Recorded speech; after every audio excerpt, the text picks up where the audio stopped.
I'm going to call a meeting order. Please rise for Pledge of Allegiance. I pledge allegiance to the flag of the United States of America and to the republic for which it stands, one nation, under God, indivisible, with liberty and justice for all. We could have a moment of silence, please.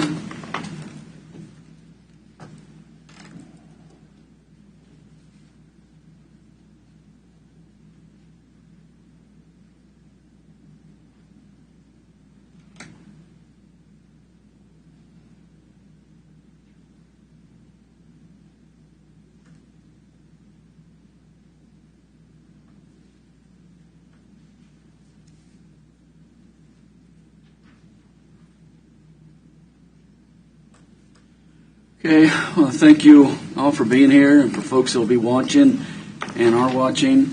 Start roll call. I'm going to start with Commissioner KAAZ. Here. Commissioner Mike Smith here. Commissioner Doug Smith. Here. Commissioner Mike Steiben. Here. Mr. Jeff Culbertson. Here. All accounted for. Public comment. I don't believe there was any. Okay. That being said, I'll move on to administrative business. Well, the first thing on that is a Black History Month proclamation, so I'd like to read that. County of Leavenworth Black History Month proclamation. Whereas the County of Leavenworth is proud to recognize February 2022 as Black History Month. This is a time for all of our citizens to learn, reflect, and honor the history and contributions of Black Americans to our city, state, and country. Whereas we continue to work towards fulfilling our principles that all people are created equal and have equal rights to fulfill their dreams. Whereas our country shares a rich history, the legacy of the Buffalo Soldiers, and their brave contributions towards fulfillment of our nation's promise. Whereas the 2022 Black History Month theme is Black Health and Wellness, which celebrates the contributions and breakthroughs of Black professionals, as well as speaking to the cultural richness of those non-traditional health and wellness practitioners. This theme will be collectively celebrated by focus on familiar rituals and practice that many in the Black community perform to improve wellness. Whereas we encourage all of our citizens to take this time to honor the impact, past and present talents and achievements that are working to develop equity and health equity for our city, state, and country as a whole.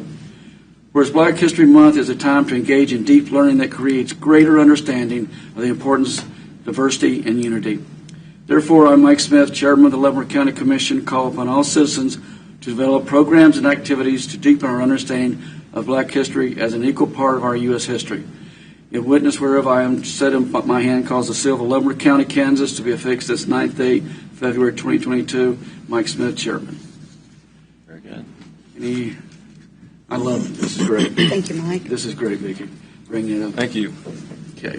Can I make a comment on that? Yes, sir. I think we mentioned it a couple months ago, but in the heart of the old Confederacy, there's, for the first time, a African-American woman is lieutenant governor in Virginia. And I think that shows how the country has changed, and we are making progress. Maybe we're not there yet, but we're making progress. And something we should celebrate. Absolutely. And her name's Winsome Sears. Very proud and honored to be able to read a proclamation. Okay, is there anything else on that? If not, Mark, do you have anything else for us? Commissioners, a week ago we authorized a letter of support for a broadband telecommunications project, and at that time I mentioned there will probably be more based on that grant. We did have another one come in from Charter. Currently, Charter, we're working with them on the grant for the countywide proposal, but they don't want to miss out on the opportunity for this grant in case the countywide one gets denied. They haven't announced any awards for that one yet. So they've asked if we could provide them a letter of support for a couple of other projects they're working on. And if the board's okay with it, I'll just have the chairman sign. I have no issue with that. Nope. That's fine. Nope. I think it's a good thing. Thank you, Mark. Anything else? No, sir. I just have one Go ahead, Mike. comment on the tornado relief bill is Senate Bill 318, and the progress of that is that I visited with Senator Tyson. They attached the language of the tornado relief from 3 years ago that we've been working through, and the pandemic has delayed it. It's now attached to the relief bill for fire relief out in western Kansas, and it's attached and has passed through the Taxation Committee in the Senate, and then it passed the Senate. And it's now sitting in the House Taxation Committee. And Senator Tyson, one issue we've had is the bill would allow the county commissioners to abate the taxes on the outbuildings.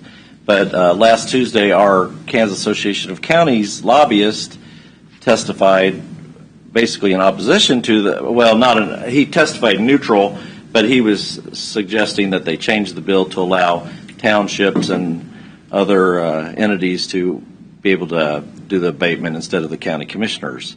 So I have some information. Senator Tyson and him went back and forth, and they have agreed now that they're not going to take that position, and they're going to support allowing this bill to move forward.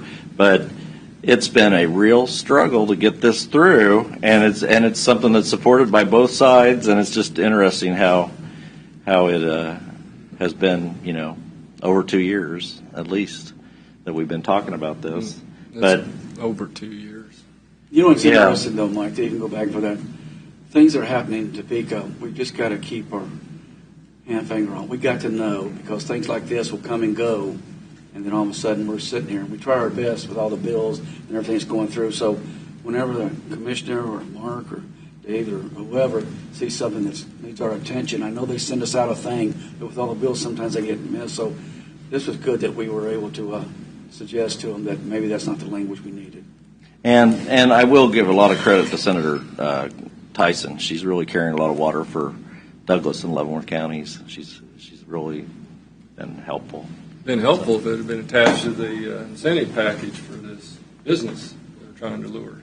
Well, yeah, I don't think they want anything attached to that. Yeah. Commissioners, anything else before we move on? Good, Doug. I think I'd like to take this time to recognize the Register of Deeds, Terry Lois. Her and her staff, she had received a reward. Oh, good. Good to see you again. Good morning, And Commissioners. forgive me, I don't remember what the reward was called. The award was for the most sign-ups, subscriptions to Property Fraud Alert. So title theft occurs when someone by false identity purports to be the owner of a home, and they sell a property that's not theirs for financial gain.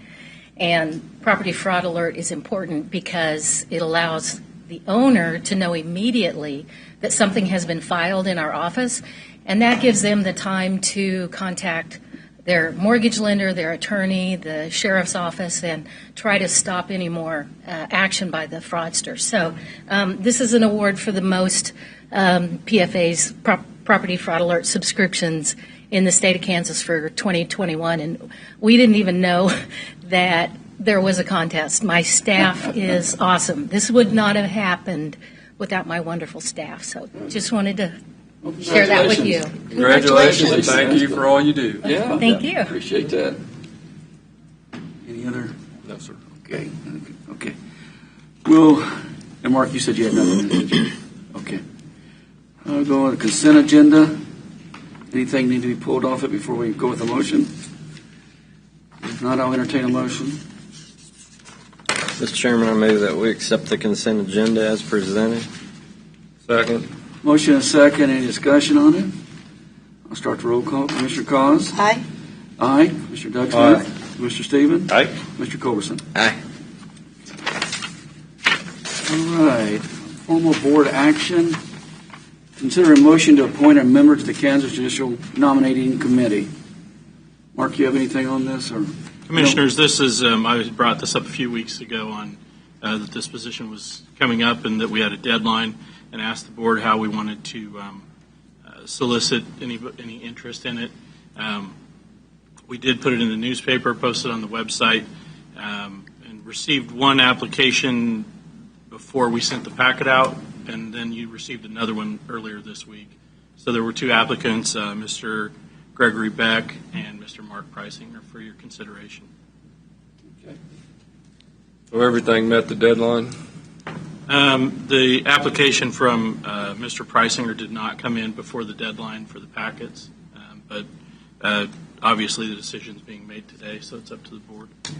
Well, I would say that because I think that there was probably a little bit of miscommunication regarding that, because I think that when we received the information, when you brought it to us, we had been provided with Mr. Preisinger's information regarding the open nomination, because whether or not to reappoint him was what we were being asked at that time.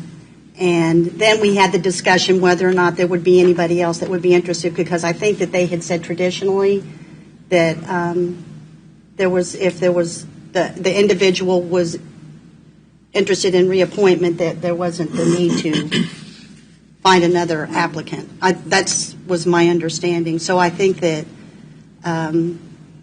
Preisinger was not aware that there was a need to reapply, since he was slated to be reappointed. Okay. Yeah, Mike? I'd like to make a motion that we appoint Greg Beck to the First Judicial District Nomination Commission. Second. Motion and second. Any more discussion?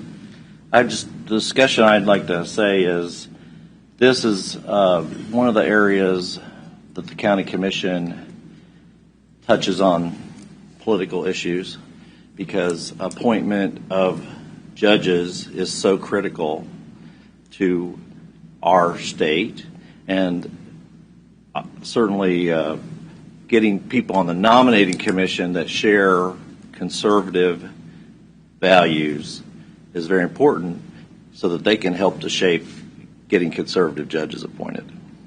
And that's what I'd say. Vicki, go ahead. Well, then I would say that Mr. Preisinger has been a good example of having conservative appointments, because we have Judge Kuckelman, and that was Commissioner, or Mr. Preisinger was responsible for, as well as Judge Loudon, responsible for the appointment of, and he participated in both of those nominating committees, and both are very good, strong judges who serve. Don't forget Judge Bryant. Oh, and Judge Bryant, I'm sorry, as well. So that's three of the judges, that's the Atchison judge as well, correct. I'm sorry, thank you. That are very conservative judges that came as attorneys who were practicing, because these judges, these are attorneys that practice, and oftentimes these individuals who are serving on these nominating committees, it takes some time to learn about and study who these attorneys are, what their records are. It's, you don't pick the judges from judges, you pick the judges from attorneys. And they take a lot of time and energy and effort to research who they select to forward to the governor. And the decisions that have been made have been to forward to the governor have been pretty conservative judges, and I that's just. I appreciate that he's been given his service, and it's very appreciated. But it's time to give somebody else an opportunity, and I trust Mr. Beck without question. Certainly, as being the president of the Leavenworth County chapter of Kansans for Life, I know that he's going to be looking out for getting conservative judges appointed, and I think that's very important. This is where you start. You start on the grassroots level, and then you build up. And this is a small little area where we can have an impact. Okay, any more comments? This is one of the tougher part of the jobs, because I know what Mark has done, and I know of Greg. So anyway, any more discussion? No. Okay, I'll start the roll call. Commissioner KAAZ? No. Yes. Yes. Yes. Yes. All right. After saying that 4-1, I want to make it very clear that what Mark has done over the years that he's been with us, it's just been unbelievable. His contribution and his leadership is helped shape us right now, and I hope and I'm sure that Mr. Beck can continue doing the same thing. And it's a very important position. You've served a very important role. It's just critical, but I mean, I'm sure it doesn't come up that often. I don't know how every year or so, or however often they change, but it's very important. Okay. Thank you, Mr. Preisinger. Mr. President, sir, thank you. And presentation discussions. Mark, do you have anything? Nothing. Okay, I'll go with the county commissioners. Vicki? No.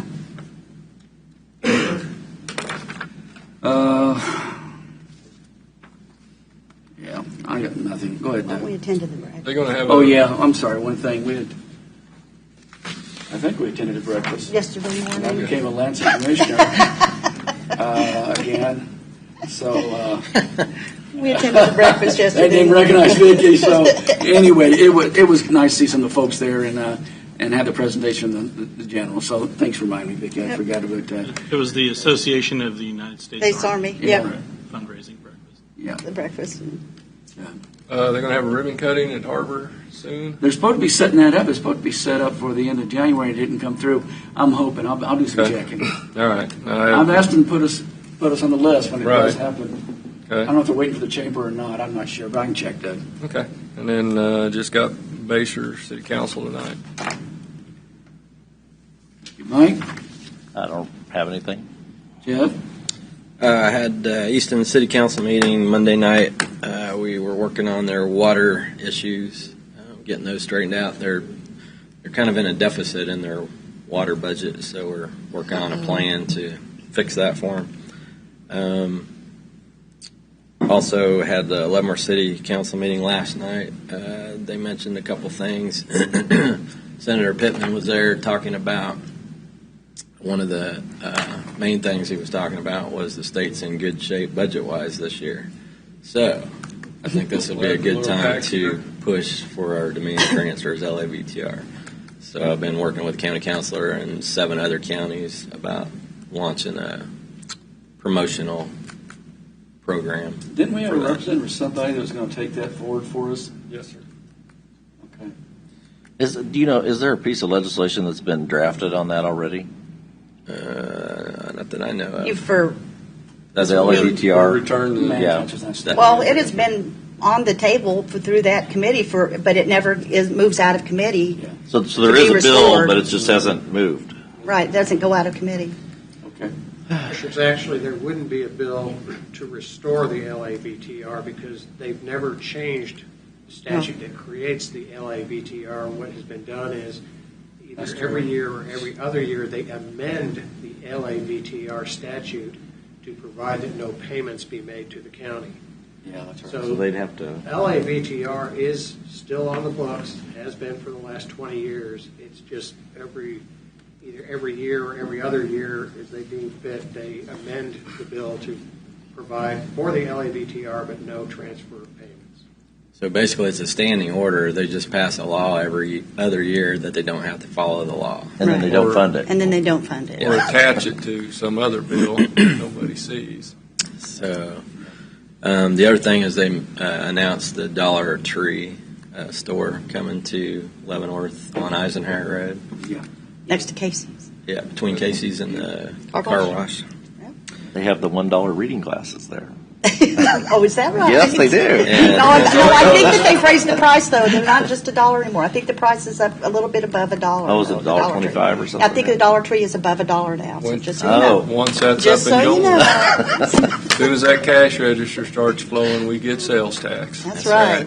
And then the last thing is, you guys, I think, received a letter from some neighbors to Flatland. Right. I had some Pleasantville. questions on that. I don't know if we can discuss that right now or not. Okay. I just wanted to let you know I'm working with planning, zoning, and the county councilor this afternoon about that exact issue. We're going to Okay. go over their SUP and probably make some recommendations and changes. My question was about the monitoring of any of the materials that go in there, and if it's the counties or if that's a KDHE deal. That's one of the things I checked on. KDHE is supposed to be monitoring. That's that. what I thought. Yeah, so that's through the state. A couple of the issues that we're talking about, a surety bond to make sure that somebody can clean it up if something was to happen to them is through the state. Monitoring asbestos debris is through the state. There's a couple other things that are through the state we're finding out. So, And we're making when sure. the county owned it, didn't we collect $1 a ton for reclamation on that? There was a fund set aside for that. That I don't know. I believe there was. Probably went to the new owners transfer. Find out. Should have never sold it. It should have remained under county operation. We'd have more control over it. And I said, when they sold it, I Yeah. disagreed with that, but it was many years ago. Two things I wish we had back was the county infirmary and the landfill. Well, we bought the county infirmary back over rent payments for Yeah. several times over and over. But, That's a fact. and there's a need for a C&D landfill in this county, probably more than one. Obviously, you see how busy this one is. Yeah, all over. They're short. And that's not in the busiest location in the county as far as the need of the C&D. I mean, the Leavenworth area generates a lot, but so does the southern part of the county. So, Yeah, I just got a thing from Matt at Lansing. They're waiting for the chamber to see if our Freight's going to join. Then they'll set up a ribbon cutting. They said they did have a grand opening on the 29th, but I don't think that's what we were talking about. I don't think that was publicized too much. I think that was just an opening. But he'll let us know. He'll let me know if they have one through the chamber, and I'm sure they will. Okay. Because most people do. better have it early in the morning before all the customers get there, because that thing seems to be pretty busy. Every time I go there, and I've been there.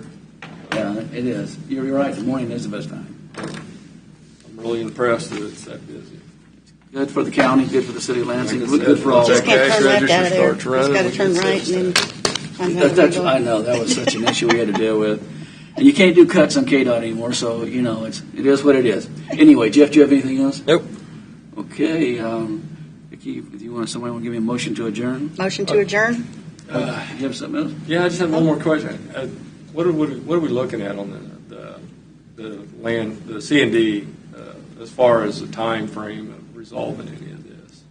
Well, we're going to meet this afternoon and go over some changes we're going to recommend in their SUP, Okay. and then meet with the landfill operator, hopefully in the next week. Okay.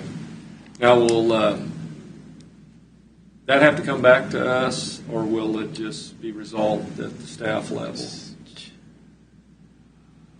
Commissioner Smith, members of the commission, if the terms of the special use permit are to be modified, it would need to go first through the planning commission and then through this board. The project as envisioned by Commissioner Culbertson would basically be based upon an agreement entered into between the department, or your Office of Planning and Zoning, and the owner of the property, and then move those proposed changes through the planning commission and eventually have it approved by you. And this is a good example of, how we talked about if somebody's violating an SUP when we were talking about time frames, when we're going to change them from 3 to 5 to 10 years or whatever. If they're operating within their SUP, there's no reason for them to come back. But there's sometimes issues where new situations arise that we didn't think about or didn't even have covered in the SUP. That's some of the things we're talking about are that new conditions that we didn't think about or have covered. Some of the things are violations of their existing SUP, but for the most part, it's new issues that we didn't have covered in the SUP that we want to add to a sort of a new SUP. And do you know what the life expectancy of that is before it's completely needs to be reclaimed? Their SUP is for another 6.5 years. I meant about the facility. But the facility owner operator said that he projected it would be full in 4.5 years. That's what I thought. To the level that KDHE has approved for them to fill. Okay. He said at the rate they're going, they'll probably be full in 4.5 years. So, will they be looking for another site? Well, they actually bought a piece of land next to what they have, so they would have to come back to us for another SUP. But I told the owner, we've got to fix the problems that we've got before you're going to get another SUP. I think so. So that's very questionable. Okay. Well, there is a need for it in the county. So. Yep. All right. That's all I have, Chairman. I Had a motion. Did I have a second? Second. Motion and second adjourned. Any more discussion? Commissioner KAAZ? Aye. Aye. Commissioner Aye. Smith? Commissioner Aye. Stephen? Commissioner Cole? Aye.